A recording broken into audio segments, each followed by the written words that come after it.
Philadelphia, are you ready? He said, are you ready?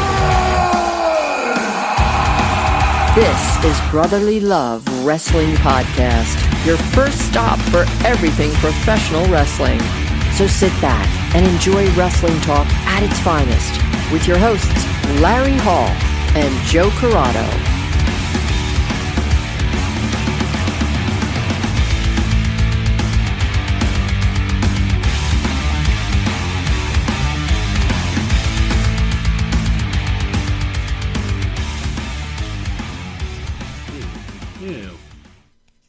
Fucking hair. The fuck? What? Am I recording? You dick. Welcome, everybody, to another episode of Brotherly Love Wrestling Podcast. And, This is my punishment for fucking being the voice of this show, for being the fucking interview master. This is my punishment? You're going to fucking blackmail me? You cocksucker? Look, they don't know what happened because I could cut that entire piece. It doesn't matter. No, you're going to leave it. You act like you're not going to... You get the chance to humiliate and embarrass me? You're fired. So, anyway, on today's show, as we put out on Twitter, we have two guests. Franco, who we had on a while ago. Franco Varga. For those that are taking notes. Always be taking notes during this show. Obviously. And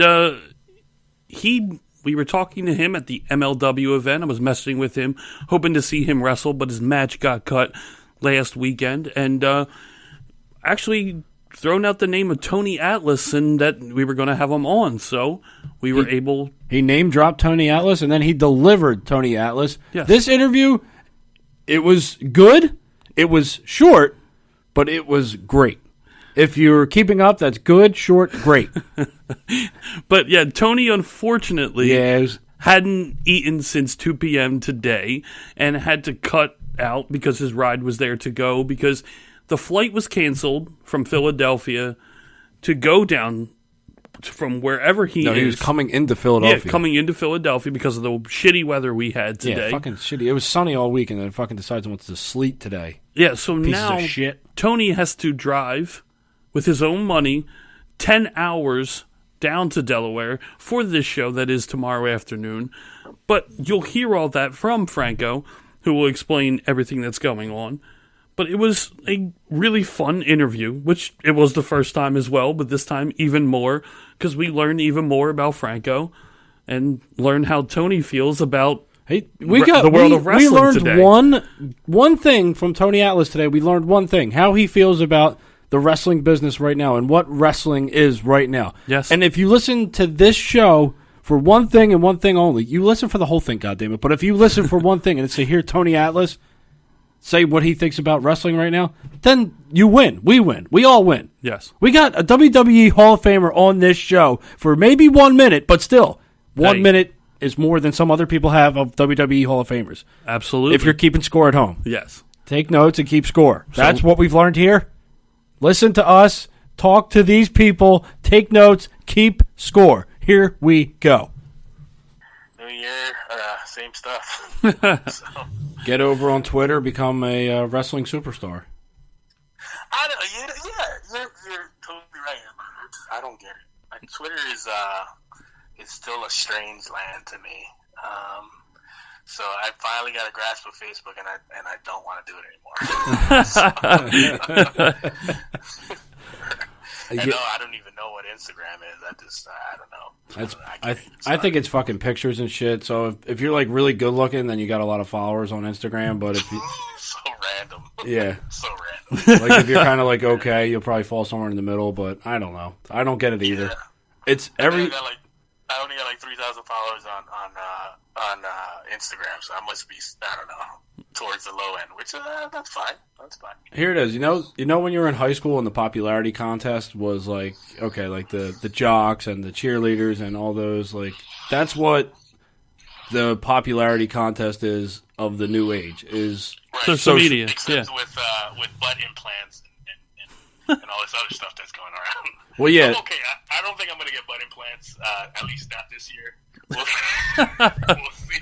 We'll see how bad it gets with me needing Instagram followers. Maybe I'll have to, Well, here's the thing. Give into it. I got a gimmick for you. If you're going to get butt implants, anyone who gives you an atomic drop automatically breaks their knee because your ass is too big. And I just got you like now.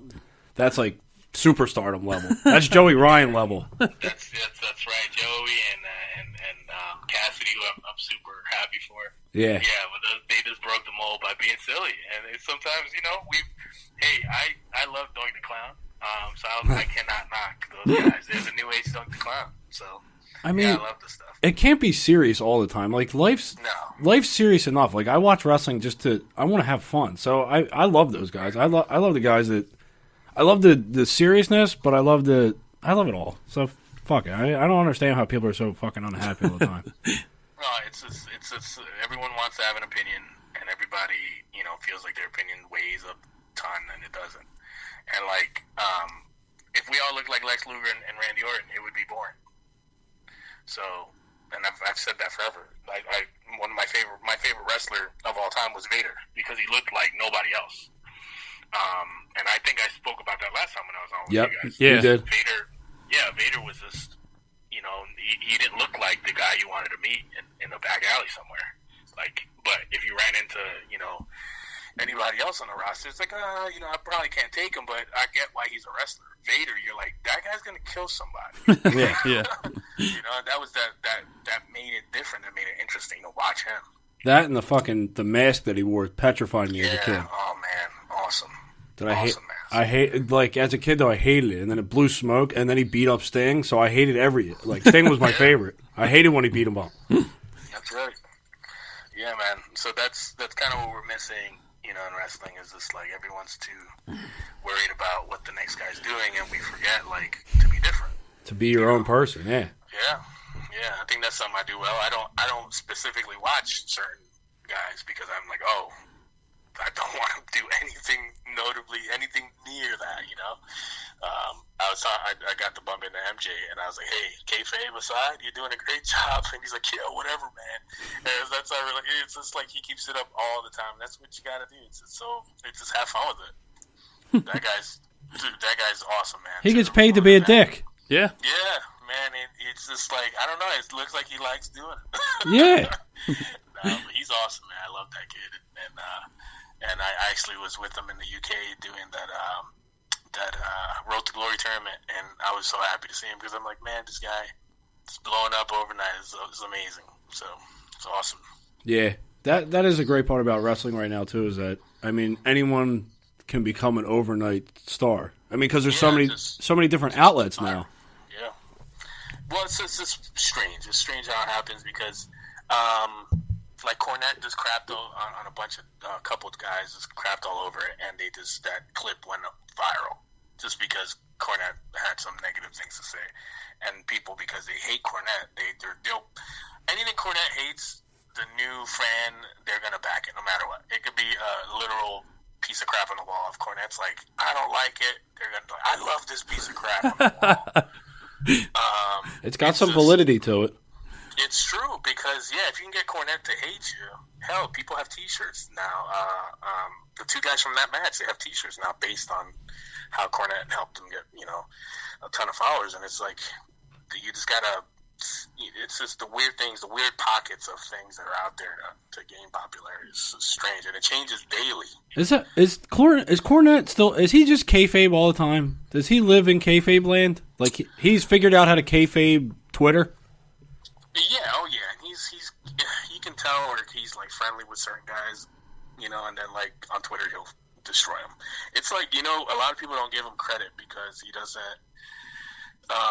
He's a little older and people just kind of wave them off as crazy, but the Iron Sheik has been doing that for a long time. Yes. He just hasn't been doing it on Twitter. He's been telling everybody to go F themselves for years and then saying, but I love the Hulk Hogan, but F Hulk Hogan. And it's like, what am I supposed to... Dude, if he was doing that on Twitter now, he'd have 1 million followers or more. Well, he tells everybody to fuck off on Twitter. He does. Yeah.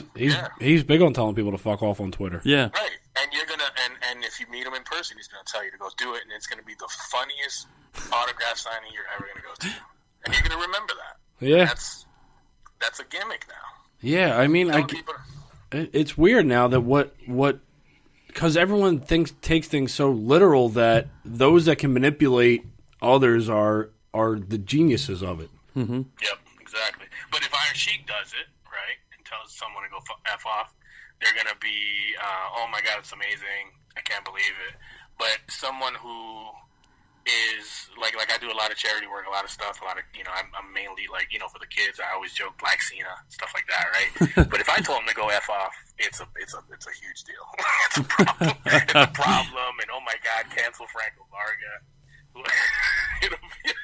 It'll be a whole different thing, and that's my point, is like, the internet is this weird, man. It's a weird place, and it's like, it maybe is helping wrestling, and maybe some people think it's hurting wrestling. We all have an opinion. I try to stay out of it and just do my thing. So smart. Yeah, that seems to be playing the middle ground, or the high road seems to be the smartest route. Yeah, man. I just did a whole thing with some kids in juvie, actually. in juvie, they're all stuck in juvie, and I was just like, man, like, okay, so I know there were like a few votes out of the 70 people, so why am I here? And I was like, they're like, what do you mean? I'm like, yeah, why am I here? Because obviously I'm here because some of y'all wanted to meet me, so why am I here? And they're just like, well, it's just, the major thing was, you're mysterious. Sometimes you'll post things on social media, and sometimes you won't, so we don't know any you're local, so like we're just like who is this guy? So we gotta meet him. And I'm like, maybe that's a thing. Like, maybe people just want to meet you because they don't get to know you like that. You know what I mean? So like, maybe, I don't know, Sting was doing that. So like I said, nothing's new. Nothing's new. Everything's been done before. That's true. Yeah. It's all recycled goods. It's just who's recycling it. Yep. That's right, man. But yeah, whenever you guys are ready, man, all right, yeah. Man on. I think in the lifting world, we call that a warm up. Yeah. I'm Tony's opener. Tony. What do you want me to talk about? Tony, this is Joe, Okay. and I'm with my co-host Larry. Hey, Tony, how are you? Oh, good. How you doing? Good. We're doing good. All right, so today we have Tony Atlas joining the Brotherly Love Wrestling Podcast. Tony, thanks so much for taking the time and talking with us. You're more than welcome. So, Tony, what have you been up to lately? A lot of people know your past, but we wanted to see how you've been and what you've been up to. Just same thing, just traveling from show to show, from town to town, trying to make a living. The God been good to me. So, traveling from town to town, from where you've been to where you are now, what have you noticed that has been like the biggest difference in the wrestling business now as opposed to back then? There's no more wrestlers. Whoa. There's no such thing as a wrestler anymore. There's an entertainer now. No more wrestling. Them days gone.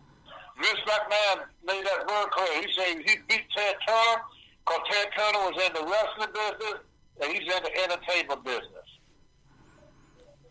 Wrestling is a thing of the past. It's sports entertainment now. And you agree with that? Hey, the whole world changed. One day you have rock and roll music, then you have rhythm and blues, now you got rap. The world changed, and you have to change with the world. People will not sit and watch a wrestling match like what we did anymore. So their attention span is not long enough for a wrestling match. When Ric Flair used to wrestle 1 hour, who would sit through a 1 hour match today? yeah, you're right. Not many people will. I mean, we sat through an eight-hour WrestleMania. Yeah, the wrestling is just like boxing. It's a thing of past. I got to run, brother. My ride is here. But thank y'all for calling. I will see all y'all tomorrow. All right, sounds good. It was quick, short, but effective. Thank you, Tony. Thanks, Tony. Okay, thank you very much, guys. Hey, this is Franco. Hey, he's got to get his food, man. If you know anything about Tony, he's all about that food till this day. But Yeah, short and sweet. I mean, there's some. Of course, he knows like the whole. There's always some bones to pick between me and him. I don't know if I ever told you guys the story. It might have been after, but the whole Bruiser Brody thing. So I I actually called him up after that interview came out because I hadn't seen it yet. I still haven't watched it actually, not in entirety. But I kept doing interviews, and every time I did an interview that whole week, I did one in Virginia. I did one. I was up in Maine. I did one. Where else? I was in. I did a podcast. I did a few things that week alone, and the people kept bringing up Bruiser Brody. And I'm just like, they're like, "Hey, how do you feel about this being a Puerto Rican?" And I'm just like, "Do you guys realize I'm 30 years old?" Like, this happened way before, and I wasn't even thought of. So I just was all week just frustrated with this, like, so I had to call up Tony. I'm like, "Why are you talking, man?"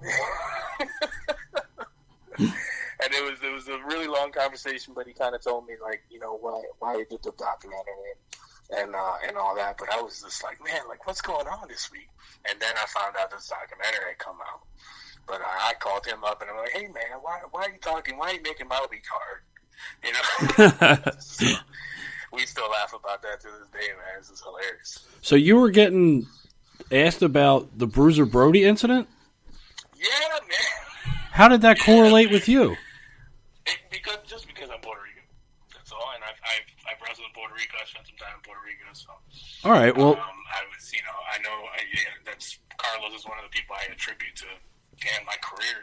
Like I didn't get trained by him, but I continued my training out there, and that's the connection. But I wasn't there. So that's kind of they just wanted me to have an opinion about it, but I refused to have an opinion because I wasn't even born. No, not even thought of. Now, that was known back then as like one of the toughest territories to wrestle in. Now, does that still hold true today, or is it kind? Yeah, in my opinion, it definitely does, man. It definitely does. It definitely does, and it's hard times as far as when you're green and when you're like I was, and you're green and you're cutting your teeth still and all that. Don't come for a handout. Don't come looking for anything but experience. So, and that's kind of what I was sent over there to do. Actually, Gerald Briscoe, I know I told you guys that story last time. Gerald Briscoe is the one who sent me to Puerto Rico. And I thank him all the time I see him for that. Just helped me so much. But yeah, it was tough, man. But I got to meet some really cool people there. D-Lo, a bunch of the people that I have connections with now. It's just because I had a connection with them in Puerto Rico when I was just some kid trying to figure out, what a headline really was. So, not just how to do it, but what it means. So. The world of connections. You were a young wrestler trying to make his way up. We're young podcasters trying to make our way up. It's all about connections. So, speaking of connections, we'll have D'Lo Brown on next, right? I don't want to ruin any future plans. The guys at Infinite, man. Shout out to Dave and Chris. They do an amazing job. And I don't know. Who knows? They might do a Nation of Domination reunion. I didn't say it. Whoa! Hey. If we edit out those throat clearings, you just said there's going to be. I said might allegedly. So we're gonna title this one "The Nation of Domination Returns." You heard it here first. Dude, as long as I don't get dragged into it again. I've been in a Nation like 3 different times since you get me. So they just drag me in there and put your damn hands up. So I have like 3 or 4 different pictures with different Nation members in the ring with my fist up. I'm like, why is it always me? I'm Puerto Rican. Wait, Owen Hart was in it. He's white. So was Crush. Yeah, that's true. But Owen Hart, man, he was way cooler than I am. I mean, I'm going to give you that one. Yeah, he's way cooler than me, man. but yeah, no, I don't know if you guys have been following me. I just did some stuff in Australia, Japan, things like that since I spoke to you guys. So it's really cool to be on here again. You guys missed a hell of a match versus Gresham. It ended up being my favorite match of the year. We did kick ourselves for that one. We're Yeah, man, it was good. We're A lot of people actually enjoyed that. really, really big Gresham fans, and really, really hoping that. I mean, he's starting to get pushed now more and more in Ring of Honor, but I just feel like sky's the limit for him. Like he's got everything. Yeah, big time. I'm a huge supporter of his, man. Anything he ever needs, I'm there, man. Like he's good. He's just good to see. One of those people that you just want to see do everything, even if it's not you. It's like, hell yeah, man. Whatever you need, take my boots. Whatever you need, man. He's dope. I like that guy. Yeah.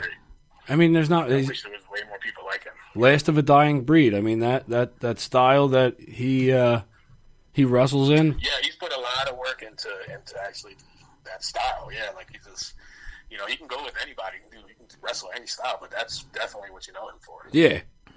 Yeah, and I feel like some people take it as a snub when you say that style that he wrestles in. Yeah, I mean, he specializes and he can do everything, but what he's known as...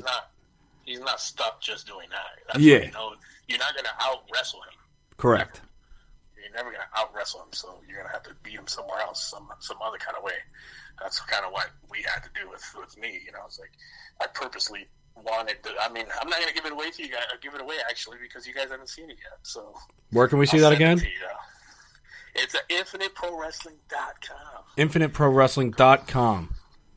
That's where they house all those really cool matches. The vault. But there should be, I think, High Spots Network. Don't quote me on that. I think High Spots Network should be. You'll see a bunch of pay-per-views dropped on there from Infinite. But yeah, man, I don't know. I should be popping up here shortly, and it took a couple months to do some overseas stuff. You know how that goes in America. If you're not here, you disappear. Everyone says they follow Japanese wrestling, but they really don't. They follow New Japan. That's kind of true. Very true, yes. Yeah. So, and New Japan is here now. New Japan is New Japan of America. Yeah. Yeah. It's a really, really cool time in wrestling. But yeah, so I just laugh. I just go do my thing. And these quote-unquote smaller companies, I don't think All Japan's a small company, but whatever. Compared to New Japan, right, it's going to be tiny. So, hey, man, people want to judge you on what you're doing, but as long as you're enjoying what you're doing and you're having fun doing it, does it really matter what the hell anybody else thinks? Dude, listen to me. I'm having a blast. I get paid to see the world, and God, I'm having a blast. And I get a ton of airline miles when I go, so I get the double dip for free. It's the life. It's the life. Not only that, but you get to pick up cool wrestling merch wherever you go. That, or I get the trade shirts with wrestlers. See, that's the perk too. Yeah. Wrestlers is you have a match with a guy you really enjoy, and then you say, "Hey, man," or in my case, I'm probably grab an interpreter or somebody who speaks both and say, "Hey, tell him trade shirts," and every time it works. So it's like soccer. So I have a really cool collection. Yeah, that I would wrestle just for that. Yeah. Fuck pay me, just give me all the merch. Right, yeah, no, that's how I feel too. But I mean, you gotta get paid, but yeah. But that's how I feel too. Is even Australia, man, I got to wrestle Big Brutal. I got to wrestle, some of the badasses over there in the heavyweight class. And it's just like, man, we gotta trade shirts. Not every day you meet a wrestler called Dick Brutal. So, and it's a PG place, which kills me. I just laughed so hard. I was like, your name's what? Do they have a different meaning for PG over there? Apparently, man. But yeah, and I'll be back this summer there, so I'm like super excited, man. And I don't know if you guys saw me online. I was geeking out about like this touristy stuff. That's what I do. I just go over there and geek out about their touristy stuff, and held a koala and almost died from that. So. What? Huh? Sharp. They have those sharp teeth, little sharp fingers. I thought you meant you almost died because he was too cute or something. No. I almost legitimately, yeah. They're like, don't put it by your face. He just woke up. Oh. I was like, this guy, no way, he's cute. Nope. I think he'll claw you. He gonna kill you. But, no, it didn't get close. I mean, I felt like I was gonna die. yeah, man, I'm having a blast. Like, you can't take that away from me. That's, like, I just, I'm on TV with OVW, and that's a whole different experience because, everything's scrutinized, but some people just, the fun is still there. You still got to find the fun, even if it's you got to do 20 minutes worth of stuff in 4 minutes. So that's just like, that's the difference between indie shows and TV, and it's like I'm at that point where I'm learning that and writing that and being a part of that. So, and Al Snow's like one of the top guys in the industry to learn from. So I'm blessed, man. I'm having the time of my life. Yeah, that's pretty cool. Getting to say you're getting taught by a wrestling legend. Yeah. Does everybody want? Yeah. Does he still carry head around with him? Yeah. He still has it. Well, in the office. Yeah. I need to see you in my office. Our senior vice president head has something to say to you. Hell yeah, man. but no, he's phenomenal. He's just one of those people that he starts talking, and like, it's rare because I've been around for a little bit, but I still listen. But man, whenever he starts talking, I like, man, hold on, let me grab my phone so I can start taking notes. It's like that, So he's awesome, man. So Franco, how did the relationship with you and Tony start? Oh, we started by we wrestled each other in Maine, and he was like, yeah, pretty good and all that, and then just off the top, like immediately we just started busting on each other, just talking a bunch of trash, and I'm like, man, I kind of like this guy, and he knew a lot of the people I know, like Carlos and people like that, of course, So he's like, oh, Carlos, this guy, that guy, and I'm like, oh yeah. So then we rode together to where was that show? I think Connecticut. We did a show in Connecticut, and then he did the big Infinite show here in Delaware. That was like 3 years ago, and that's when I outlifted him. I was like, hey, bro, I'm pretty sure if we go to the gym, like, I'll outlift you. And then that started that whole feud, So, and then we kind of I've seen him one more time in Maine after that, and then he's he's busy, I'm busy, and we still keep in touch though, and he drew me. I don't know if you know that about Tony. He draws really good. And he drew me and sent it to me, and I was just like, my birthday's in 2 months. This is amazing. It's early, but it was awesome. So he drew me a picture of me in the rain. He just redrew it in his style, and it was just like T-shirt worthy. I'll just say that. So that's dope. Yeah, maybe that's a good idea. Maybe I should just put that on a T-shirt and have him sign the little bottom of it this weekend when he's here. There you go. There you go. Boom, that'll be a T-shirt by Tony Atlas of me. Yeah. And I'll somehow make money off his work. Hey, man, just thank him for the rub. Right. Thanks, brother.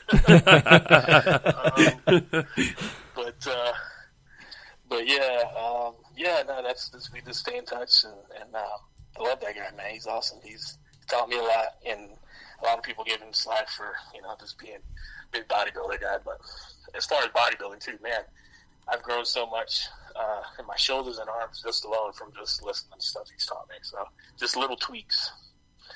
So, not every day you get taught by Mr. America. Seriously, man. He's a double Hall of Famer. Yeah. Bodybuilding and wrestling. I remember I first heard of him, not surprisingly enough, not through wrestling, but because I was watching like old bodybuilding videos and shit when I used to work out like a fiend. And that's where I first learned about him. And then I was like, oh shit, he was a wrestler too? Yeah, dude, Arnold in Pumping Iron, Arnold used to look up to Tony Atlas. So it's like, dude, yeah. if Arnold used to look up to him. Pumping Iron is one of the best movies ever. Oh, I love that movie. They're going to be starting. This podcast will be like 4 hours on Pumping Iron. Yeah. Hey, man, we're a crossover show now. I know, right? Bodybuilders and wrestling. Let's get some fucking pre-workout in here. Boom. Everything will be boom every 3 seconds. But, yeah, I don't want to keep you guys. Do you guys have anything for me or like anything you want to? No, I mean, just, again, for those who may not have heard our first episode with you and now listening, throw your social media out there and plug yourself where they away. can see you Yeah, I guess I should plug for Tony too, since he. Yeah, man, he was a drive-by. Yeah. He was, man. I think he hasn't eaten since 2. He hasn't. So let me tell the fans for today. He was supposed to be here at 2 p.m. in Philly, and I was gonna pick him up, and we're just gonna head to the gym and stuff. And then his flight got canceled, and it's just a whole bunch of nonsense, man. So long story short, he said, you know what? Called the promoter up, told the promoter, look, I'm going to be there no matter what. And he got his own rental car and he's driving down.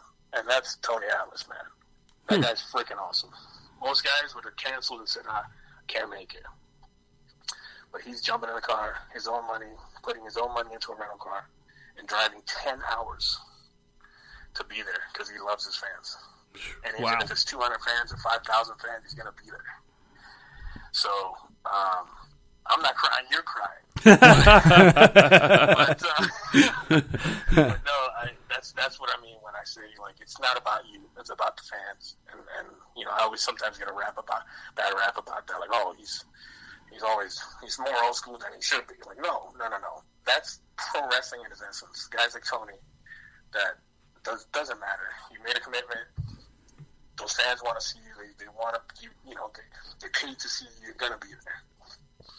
So. Since when did honoring your word become an old school fucking mentality? That should be a don't get me started. That should be a mentality for life. You put your word out there. You fucking stick to. That's not an old school mentality. That's common courtesy. Okay, depends who you ask. Just look around. That's all I have to say. Just look around and get in these shows. See what happens. I'm more of an old school. You should do a promoter special where you talk to some promoters about their gripes about what's wrong with the wrestling business today. That'll be a 10-hour podcast. You have to put it on a series. It has to be its own series. Hey, man, that's not a bad series. It isn't. What's wrong with wrestling? 10-episode series. What's wrong with wrestling? No, I wouldn't call it what's wrong, but what's wrestling today or something different. You know what buzzwords are? What wrong is a good buzzword. People want to know what's wrong. Anything negative. People love negativity. I know. I could just say, look, man, I just did a Make-A-Wish, and this kid can walk again, and it's amazing. And and they'll be like, yeah, sure. But did you hear this guy didn't make the show, and he's now blasting promoter? I'm clicking on that. Yeah, exactly. True. Yes, it's true. Except for John Cena is the only person that can get away with being overly positive all the time and never negative. No, because someone's gonna be like 5 moves of doom. Shut up, bro. the guy's been paid millions to do 5 moves. He's smart. Put me on that. Hell yeah.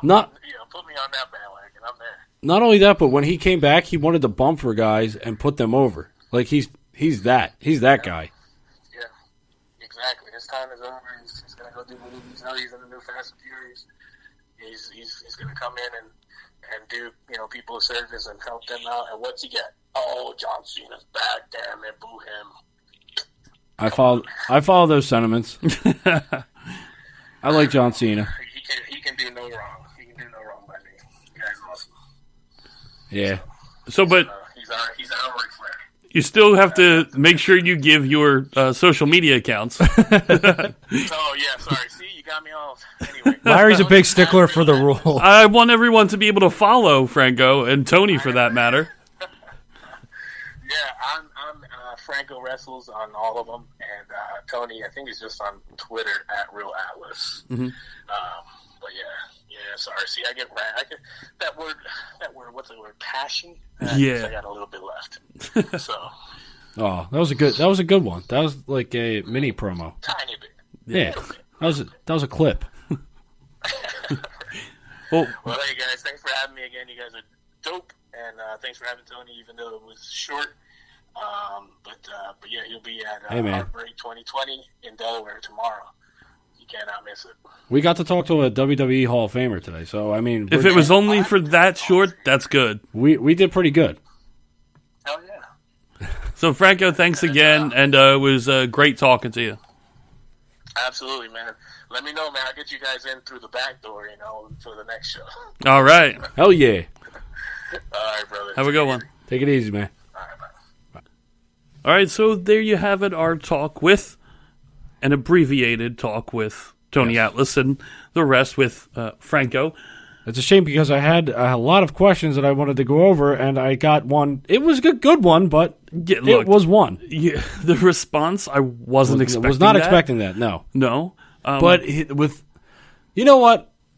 Now that he said it, what he said about the wrestling business, it doesn't surprise me because he's been around and in the business since the 70s. Yes.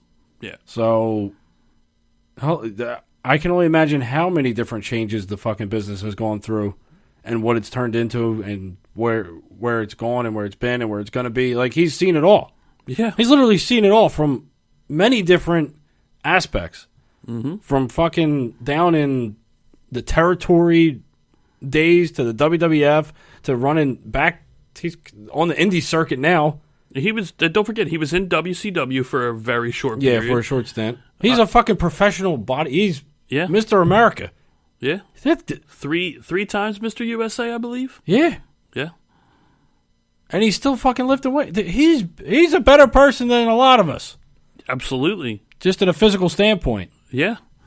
So, I mean, it was really cool. I don't care if it was 20 seconds long. It doesn't matter. It's our mark-out moment of the week. Absolutely, for sure. And then Franco talking about the business as well. He came in for the assist. Yes.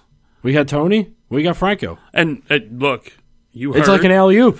You heard. I mean, our potential next guest, D'Lo Brown. I mean, I'm pretty sure he almost co-signed that one. I'm pretty sure he said D'Lo Brown would love to come on to this show. At least that's what I heard. That's what I heard. I know. My ears do not deceive me. No, not at all. Never. Nope, not once. So, it's been a fun show. We had Tony Atlas on, surprise guest longer than we had anticipated. Franco came on, fucking shot the shit. We're just easygoing guys. I guess that's what it is. We're just easygoing. We're gonna put ourselves over, put over the guests, and none of you. So thank you for listening to Brotherly Love Wrestling Podcast. Yeah, we hope you enjoyed the show. Stay tuned. You never know who's going to show up. Who the hell's going to be next? On Brotherly Love Wrestling. I'm going to work on it, I'll tell you that much. That's right. So it could be D'Lo Brown. You know what? We're going for fucking Farouk. A.K.A. Ron Simmons. Yes. Yeah. Well, if we're going by Nation of Domination, let's get fucking Mark Henry. He's already got other commitments for Busted Open. That's true. Very true. He doesn't want to come help us out. No. Or does he? No, well. If we get the Nation of Domination on just all at once, we become the best show on TV. Well, on. Yeah, we're on TV now. The internet? No, fuck it. We're going straight to network. We're going to do it. We're going to, table for 7? I don't know. That's an odd number. We could squeeze one more person. Okay. Bill, you can. We'll call Dwayne and we'll fill it all up. Dwayne? Yeah, we'll call Dwayne. Dwayne? Because we know him. Yes. We know him on a first-name basis. Yeah. We know Dwayne on a first-name basis. Absolutely. Yeah. That's us. We know Dwayne. If you're looking for a fucking show title, there it is. So we hope you enjoyed the show, and we'll be talking to you very soon. I didn't even say that one. That's shocked me. Later.